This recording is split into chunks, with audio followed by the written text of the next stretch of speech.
தமிழகத்தில் டாஸ்மாக் கடை 6000 கடைகள் இருக்கின்றன.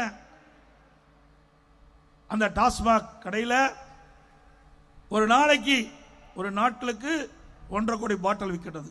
ஒரு பாட்டிலுக்கு 10 ரூபா அதிகமாக வசூல் பண்றாங்க. அப்படி ஒரு நாளைக்கு 1.5 கோடி பாட்டிலுக்கு 10 ரூபா வசூல் பண்ணா 15 கோடி ஒரு நாளைக்கு மேலிடத்துக்கு போவதாக பரவலான செய்தி. மாசத்துக்கு 450 கோடி, 4 ஆண்டுக்கு 22,000 கோடி கொள்ளை எடுத்த அரசாங்கம் திராவிட முன்னேற்ற கழக அரசாங்கம். இந்த அரசாங்கம் தொடர வேண்டுமா?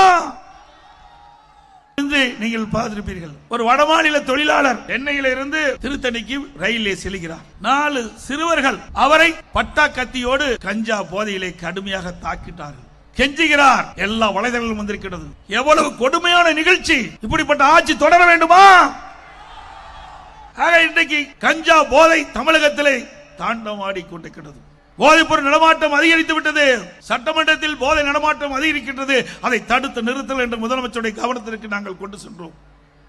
முதலமைச்சர் அதை பற்றி கவலைப்படவில்லை. அறிக்கையின் வாயிலாக வெளியிட்டோம், தொலைக்காட்சியின் வாயிலாக வெளியிட்டோம், பொதுக்கூட்டத்தின் வாயிலாக நாங்கள் பேசினோம். ஆனால் போதை நடமாட்டத்தை இந்த அரசு கட்டுப்படுத்தாத காரணத்தினால் இன்றைக்கு தமிழகத்தில் இருக்கின்ற நம்முடைய இளைஞர்கள், மாணவர்கள், பொதுமக்கள் போதைக்கு அடிமையாகி இன்றைக்கு சீரழிக்கக்கூடிய ஆட்சி இந்த ஆட்சியிலே பார்க்கப்படுகிறது. இப்படிப்பட்ட கேடுகட்ட ஆட்சி தேவையா?